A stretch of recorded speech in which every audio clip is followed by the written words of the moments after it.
his Bagong Pilipinas movement, the president has vowed to leave no one behind in the march toward peace and progress.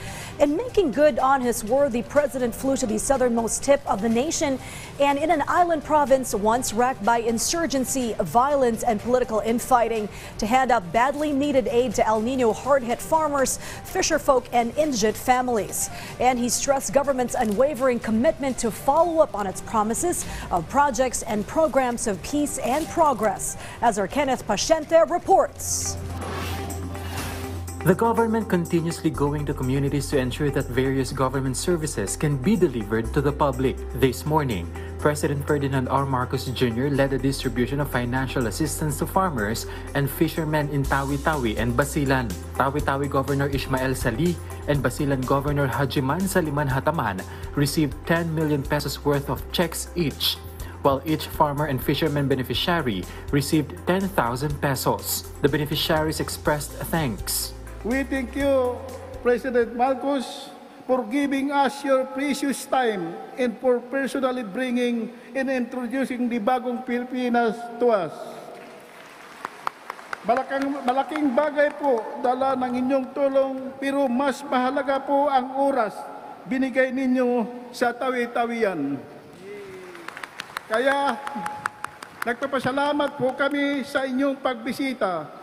Even though Tawi-Tawi is the southernmost province in the Philippines, you took your time and effort to come to us and bring us a good news.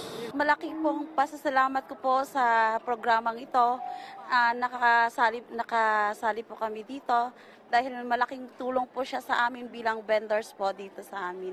Maraming pong salamat sa Pangulong Marcos po. In his speech, the president emphasized that government will continue its efforts to help the areas affected by the El Nino weather calamity. Nais kong ipaalam sa inyo na nagsisikap ang inyong pamahalaan upang mabawasan ang tindi ng epekto nito sa ating pang-araw-araw na buhay. Sa lahat ng ahensya ng pamahalaan na nandito, mula sa mga pinuno hanggang sa bawat empleyado, sisiguraduhin po namin na makakarating ang lahat ng tulong, programa, oportunidad sa ating mga mamamayan, lalo na sa pinakamalayong lugar tulad ng Basilan, tulad ng Tawi-Tawi. The chief executive also acknowledged the diligence and patience of farmers for their role as the frontliners in ensuring food security in the country. Saksi ako sa sipag at galing ninyo. Kaya asahan ninyong patuloy kaming magsisikap upang magbigay sa inyo ang nararapat na serbisyo at alaga upang makamit ninyo ang inyong mga pangarap sa buhay. President Marcos Jr. added, the government is not just focused merely on agriculture. Instead, it also addresses maintaining of peace in Tawi-Tawi and Basilan. In fact, the president said that there will be no let-up in putting up economic development projects in the region, like the Improving Growth Corridors in Mindanao Road Sector project, which was previously inaugurated last year. Sa proyektong ito, 3 tulay ang gagawin natin dito sa Tawi-Tawi na siyang tutulong.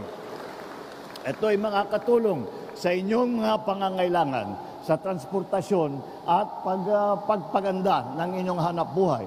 Pati na rin ang pagpapanatili ng kapayapaan at kaayusan dito sa inyong lugar. The same activity was conducted and led by the chief executive in Maguindanao. Here, he handed over 10 million pesos of cash assistance each to Maguindanao del Sur Governor Bai Mariam Mangudadatu, Maguindanao del Norte Governor Abdul Rauf Makakua, and Lanao del Sur Governor Mamintal Alonto Adjong Jr., as well as 10,000 pesos each to El Nino hit farmers and fisherfolk. Narito po kami upang makipagtulungan sa inyong lokal at napamahalaan at magbigay ng agarang tulong sa mga apektadong magsasaka, mangingisda at ang mga pamilya na nasa lanta. Patuloy din po naming sinusubaybayan ang sitwasyon dito upang maging mas epektibo ang mga hakbang na aming gagawin sa pagtuon sa inyong mga kailangan. President Marcos Jr. also vowed to sustain the government's drive to address security challenges in Maguindanao and maintain stability and unhampered commerce in the region. Kenneth Paciente from the National TV Network for a new and better Philippines.